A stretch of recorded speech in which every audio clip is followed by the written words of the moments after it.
Hello friends, आपका स्वागत है अपना स्टडी लेक्चर यूट्यूब चैनल में। तो दोस्तों एक बार फिर आज हम आप साथ एक मोस्ट इंपॉर्टेंट टॉपिक को लेकर, यानी फ्रेंड्स अगर बात करें तो जैसा कि आपको ये फिगर भी दिख रहा होगा, इसका आज क्षेत्रफल हम निकालना आपको सिखाएंगे। बहुत ही चुटकियों में सीख पाएंगे, आपको ज़्यादा मेहनत करने की जरूरत नहीं है। जो मैं डाटा यहाँ पे बताऊंगा वही आपको यहाँ पे इस्तेमाल करना है, आप खुद से निकाल पाएंगे। बात करें इसके पहले हमने बहुत सारे वीडियो प्रोवाइड किया है जिसमें आपको बताया है कि खेतों का आकार भिन्न भिन्न होता है और इन भिन्न भिन्न आकार के क्या हो सकते हैं। वर्गाकार हो सकता है, त्रिभुजाकार हो सकता है, चतुर्भुज के आकार का होता है, समलंब चतुर्भुज के आकार का हो सकता है। तो बहुत सारे इसमें टॉपिक हैं जो आप इस पर देख सकते हैं। इसका एरिया भी हमने बहुत सारा कवर कर रखा है, प्लेलिस्ट में आपको वीडियो मिलेगा। अगर आप जानना चाहते हैं, कोई आपका प्रश्न है जो आप कमेंट बॉक्स में पूछते हैं लगातार, अगर कोई ऐसा टॉपिक है जिस पे आपको समझ में नहीं आ रहा है, कहीं दिक्कत है, तो कमेंट बॉक्स में जरूर बताइएगा। और उसका जो भी कमेंट आएगा उसका मैं आपको वीडियो जो प्रोवाइड करूंगा, ये आपको दिख रहा होगा लोगो, जो कि एक नया चैनल है जिस पर मैं आपके सभी कमेंट का वीडियो प्रोवाइड करता हूं। जो भी आपके कमेंट आते हैं खेतों से संबंधित, क्षेत्रफल से संबंधित, अगर कोई ज़मीन या प्रॉपर्टी खरीद रहे हैं उससे, कागजात से संबंधित, तो ये सारे वीडियो आपको उस पर मिलेंगे। इसकी लिंक आपको डिस्क्रिप्शन बॉक्स में मिलेगी, पहले ही मिल जाएगी न्यूज़ चैनल के नाम से। उसको जाके विजिट करिएगा, उसको चैनल को सब्सक्राइब कर लीजिएगा, क्योंकि मैं जो भी वीडियो जो प्रोवाइड करूँगा वो आपके पास वहाँ मिल जाएगा। ठीक है। तो फ्रेंड्स अगर बात करें, इस आकार का खेत है, ये इसको भुजाएं बराबर नहीं है, तो आपको कुछ करना नहीं, सिंपल। अगर एक भुजा आपको लंबाई आपने निकाल ली है, चाहे उसको आपने फुट में ली हो, चाहे मीटर में ली हो, चाहे जरीब में ली हो, चेयर में ली हो, किसी में भी ली हो, तो आप आसानी से इसको सीख पाएंगे। हमने यहाँ पे एक लंबाई नाप रखी है 124 मीटर। ये मात्र उदाहरण के तौर पर मैं ले रहा हूँ। अगर इस आकार का अगर खेत है आपका, तो आप इसी तरह से करिएगा, बहुत ईजी वे में, और बहुत सटीक आंसर इसका मिलने वाला है। तो फ्रेंड्स अगर हम बात करें तो यहाँ पे 124 मीटर है। ठीक है। अब इसको बहुत से फ्रेंड्स से इसको बताए होंगे कि आपको इसकी लंबाई ले लीजिए, इसकी लंबाई ले लीजिए, इधर ले लीजिए, इधर लीजिए, और क्या करना है, इसकी इसकी जोड़ के आधा कर देना है, इसका जोड़ के आधा कर देना है, और वहाँ पे जो एवरेज निकलेगा वो आपका क्षेत्रफल बताएगा। बट अगर बात करें तो ये आपका मेथड यहाँ पे गलत है। ठीक है। ये एक्यूरेट डाटा आपको नहीं बताएगा। तो सबसे पहले आप अगर देख रहे हैं तो यहाँ पे दो भुजाएं हैं। अगर इसको हम बांट दें, जैसे कि आप मीटर में नाप रहे हैं तो आपने फीते से नापा होगा, ठीक है, या चेन से नापा होगा, तो आपके पास खेत है तो उसके आप जाके खेत पर आप नाप सकते हैं, एक्यूरेट लंबाई निकाल सकते हैं। तो 124 इधर है। अगर यहाँ से देखें तो यहाँ से अगर हम सीधे इस पर कोई रेखा खींच दें, सीधे मेड़ पर, इस मेड़ पे, ठीक है, और इधर भी हम यहाँ पे खींच दें इस तरह से, ठीक है। अब इसको सीधा खींचिएगा, ठीक है। ये तो इस पे फिगर्स थोड़ा सही नहीं बन रहा है, लेकिन आप क्या करिएगा, सीधा खींचना है इसको, ठीक है। और ये लंबाई आप नाप लीजिएगा। मान लीजिए हमने इसको नापा तो ये 20 आ गई आपकी, ठीक है, और इसको हमने नापा तो ये आ गया आपका 45 मीटर में आया है, ठीक है, 45 मीटर। अब देखिए आपको यहाँ छोटा बड़ा दिख रहा होगा, इससे आपसे कोई मतलब नहीं रखना है, आपको सिर्फ सीखना है, ठीक है। ये यहाँ पे मैंने बोर्ड पे बना रखा है, खेत में ऐसा नहीं होगा, वहाँ पे आपका एक्यूरेट निकलेगा, ठीक है। वहाँ पे आपको सिर्फ लंबाई लेनी है, फिगर बनाने की कोई ज़रूरत नहीं है। जो मैं आपको डाटा बताऊँगा यहाँ पे वो इस्तेमाल करिएगा, आपका एक्यूरेट निकल के आएगा, ठीक है। तो अब देखिएगा यहाँ पे आपका 45 निकल के आया है, और यहाँ पे आपका 20 निकल के आया है, और ये किस में है, मीटर में है। और इस वाली भुजा को जो आपने डाला है, इसको आप नाप लीजिएगा, इसकी लंबाई 40 मीटर यहाँ पे हमने मापा तो आई मान लीजिए, और यहाँ पे निकल के आई कितना, 64 मीटर, ठीक है। अब ये आपको नापना है, क्या करना है, आपको मीटर में जो भी हो आप उससे नाप लीजिएगा, आसानी से, कोई दिक्कत नहीं आएगी। अब देखिए यहाँ पे 3 फिगर बन रहे हैं, एक फिगर बन रहा है, और ये 2 नंबर बन रहा है, और ये आपका 3 नंबर बन रहा है, ठीक है। अब यहाँ इसकी लंबाई आपने निकाल रखी है, पूरी टोटल 124 है, और ये है कितना, 20, और ये है कितना, 45, और 20 और 45 कितना हो जाएगा, 65 हो जाएगा। और 65 को टोटल लंबाई में 124 में से घटा देंगे तो आपका कितना आने वाला है, ये आएगा आपका 59, ठीक है, यानी 59 आपका मीटर में आ जाएगा। तो ये लंबाई आपने माप लीजिए। अब इसको हटा दीजिए, ठीक है, नीचे वाला हटा दे रहे हैं ताकि आपको दिक्कत ना हो। तो ये कितना आया है, ये 45 है, ये 59 है, और ये आपका 20 है। जोड़ेंगे तो देखिए आ जा रहा है 9 5 14, ठीक है, इकाई अंक 4 आ रहा है, इसका मतलब सही है। अब देखिए इसको आप नाप लीजिएगा, और नापने पर है, ठीक है, ये सिर्फ उदाहरण तौर पर हम आपको बता रहे हैं, आपको सिर्फ अपने यहाँ का लागू करना है। तो देखिए 3 फिगर बन रहा है, तीनों का आप क्षेत्रफल निकाल लीजिए। पहले का हम निकालते हैं तो ये त्रिभुज बन रहा है, देखिए यहाँ पे हम करते हैं तो पहला त्रिभुज बन रहा है 1 नंबर, 2 नंबर और 3 नंबर। तो पहले त्रिभुज का हम निकालेंगे। तो त्रिभुज का क्षेत्रफल क्या होता है? त्रिभुज का क्षेत्रफल होता है 1/2 आधार गुणित ऊंचाई। तो आधार हमने इसको 20 मान रखा है, ऊंचाई हमने 40 मान रखा है। और यहाँ पे भी त्रिभुज बन रहा है, इसकी 45 मान रखा है, इसका 64 मान रखा है। और ये है आपका समलम चतुर्भुज। समलम चतुर्भुज का क्षेत्रफल क्या होता है, ऑलरेडी मैंने इस पर वीडियो कवर कर रखा है, अगर आपने देखा होगा तो ये बात आपको समझ में आएगी। अब देखिए त्रिभुज का क्षेत्रफल निकालेंगे तो 1/2 आधार अगुणित ऊंचाई, ठीक है, ये हो जाएगा, प्लस कर दीजिएगा।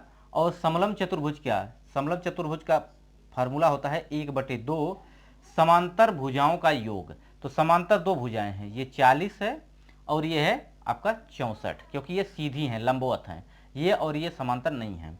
तो इनका क्या करना है, समांतर भुजाओं का योग। तो यहाँ पे 40 और प्लस कर देना है आपको 64।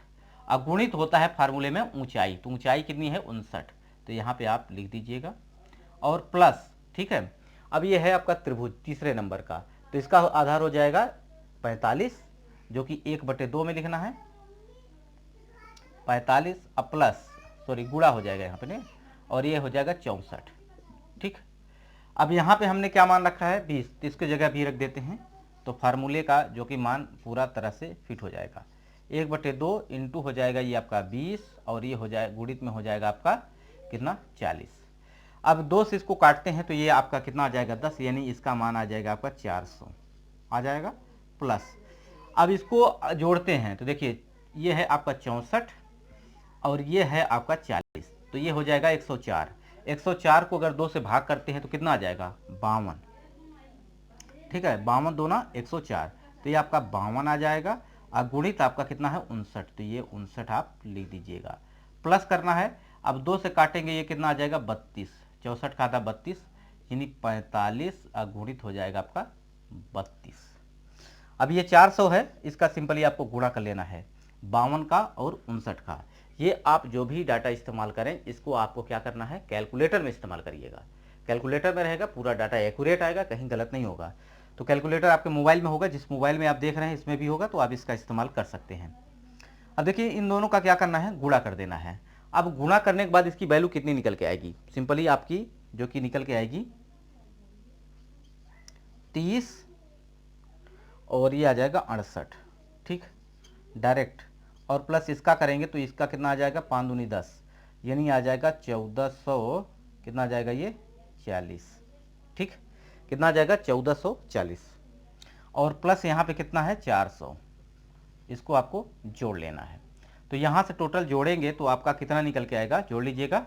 एक्यूरेट निकल के आने वाला कितना, अगर बात करें तो ये इकाई अंक पे 8 तो रहेगा ही, ठीक है, इकाई अंक पे 8 रहेगा। और यहाँ पे टोटल कितना निकलेगा, ये निकल के आएगा 4908। ये किस में आएगा स्क्वायर मीटर में, यानी वर्ग मीटर में आएगा। कुल क्षेत्रफल किस में आएगा वर्ग मीटर में। तो मैंने आपको बताया कि जो भी डाटा इस्तेमाल कर रहे हैं आप कैलकुलेटर में करिएगा, क्योंकि कोई भी त्रुटि आपको आगे बहुत ही नुकसान हो सकता है। इसलिए आप खेतों का क्षेत्रफल बहुत ही अच्छे से निकालें, उसको बीघा में विश्व में भी बदलना है तो वहाँ भी कैलकुलेटर का इस्तेमाल करिएगा, क्योंकि इसका दशमलव तक वैल्यू इस्तेमाल की जाती है, क्योंकि दशमलव तक मान लिया जाता है। तो ये सब आप समझ रहे होंगे। अब सिंपली ये बात समझ में आएगी, कुल क्षेत्रफल जो निकला इस भाग का, पूरे भाग का क्षेत्रफल अब देख लीजिए यहाँ पे कितना निकल के आएगा। अब ये निकल के आया है, इस पूरे खेत का क्षेत्रफल निकला है ये, ठीक है, पूरे खेत का क्षेत्रफल निकला है कितना 4908 स्क्वायर मीटर, यानी वर्ग मीटर, ठीक है। तो अब यहाँ पे इसको देखिएगा, आगे इसको बीघे में अगर कन्वर्ट करना है तो कैसे करेंगे, ठीक है। अब 1 बीघा बराबर अगर हम बात करें पूरे यूपी की बात करते हैं तो यहाँ पे वैल्यू जो निकल के आती है वो आपकी 2529.28 वर्ग मीटर इस्तेमाल किया जाता है, ठीक है, यूपी में। और डिस्ट्रिक्ट वाइज भी होता है, तो वहाँ पे डिस्ट्रिक्ट वाइज अपने यहाँ पता करिएगा, अपने लेखपाल से पता करिएगा, अपने अमीन से। अगर आपको कहीं दिक्कत है कमेंट बॉक्स में जरूर पूछेगा, उस पर भी मैं आपको प्रोवाइड करूँगा डाटा, ठीक है। तो देखिए 2529.28 वर्ग मीटर होता है 1 बीघे, पक्के बीघे की वैल्यू। और वर्ग मीटर में होता है ये, अगर हम बात करें वर्ग फुट में होता है तो ये 27,225 स्क्वायर फुट होता है। ठीक है, तो अब सिंपली 1 बीघे की वैल्यू आपकी निकल के आई है 2529.28 वर्ग मीटर। 1 वर्ग मीटर के निकालेंगे तो यहाँ पे इसका भाग हो जाएगा। तो सिंपली जो भी डाटा है आपका निकल के आया है उसमें आप 2529 से भाग कर दीजिएगा। तो देखिए 49,008 में जब आप 2529.28 से भाग करेंगे, देखिए 2529.28, इसको अगर आप भाग करते हैं तो ये वैल्यू कितने बार कटेगी, ये वैल्यू आपकी कट के आएगी 1.9404।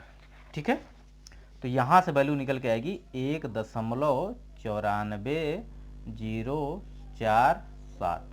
ये दशमलव के 5 अंक तक हमने लिया है, आप भी ऐसे लेना है, आपको कुछ भी नहीं छोड़ना है, क्योंकि ये भी वैल्यू आपका मान देती है। तो ये ज़मीनी संबंधित कोई त्रुटि ना हो, इसके लिए आपको पूरी वैल्यू लेनी है। तो यहाँ पे ये आपका 1 बीघा से ज़्यादा है, 1 बीघे से पूरा खेत ज़्यादा है, 2 बीघे से कम है, 1.9 है, क्योंकि 1 बीघे में 20 बीघा। तो अब इसको बीघा का वैल्यू निकल के आई है टोटल 1 दशमलव, यानी 1 बीघा तो पूरा पूरा है। ठीक है, अब दशमलव के बाद जो वैल्यू आई है 0.944047। अब इसको आप बिस्वा में कन्वर्ट कर लीजिए। 1 बीघे में आपका 20 बिस्वा होता है, तो 1 बीघे में आपका कितना होता है 20 बिस्वा। तो सिंपली 0.94047 में आप गुणा करें 20 का, तो इसका भी वैल्यू कितना निकल के आएगा, ये निकल के आएगी आपका 9 दूनी 18, 18 दशमलव वैल्यू निकल के आएगी 8094। ठीक है, 8094, कम से कम 4 अंक तो जरूर लें, दशमलव के बाद 4 अंक जरूर लें। यानी ये वैल्यू कितनी आई, 1 बीघा और 18 बिस्वा, 1 बीघा 18 बिस्वा। अब इसको धूर में भी कन्वर्ट करना है, तो ये दशमलव के बाद वैल्यू जो है इसमें आप 20 का गुणा कर देंगे, तो ये बिस्वा में आ गया, यानी 1 बीघा 18 बिस्वा और 0.8094 गुणित 20। ठीक है, अब इसको जब कन्वर्ट करते हैं आप तो ये वैल्यू निकल के आएगी 8 दूनी 16, 16.18। ठीक है, 16.1888, तो ये धूर में आ गई आपका 16 धूर। अब धूर के बाद भी आपका वैल्यू आती है, विश्वांशी से कहा जाता है, उसे कंचवांशी कहा जाता है। तो 1 विश्वांशी में आपका 20 कंचवांशी होता है, तो वहाँ 20 से गुणा करेंगे तो ये भी वैल्यू निकल के आएगी। तो मैक्सिमम जो क्षेत्रफल निकलेगा आपका 1 बीघा, ठीक है, 1 बीघा और 18 बिस्वा और 16.188 धूर। ठीक, तो ये कुल क्षेत्रफल आपका निकल के आ जाएगा। ये वीडियो आपको कैसा लगा कमेंट बॉक्स में आपको बताना है। अगर ये वीडियो आपको पसंद आए तो लाइक करिएगा, दोस्तों तक शेयर करिएगा। अगर कोई प्रश्न है तो कमेंट बॉक्स में जरूर बताइएगा। वीडियो यहीं समाप्त करते हैं, नमस्कार।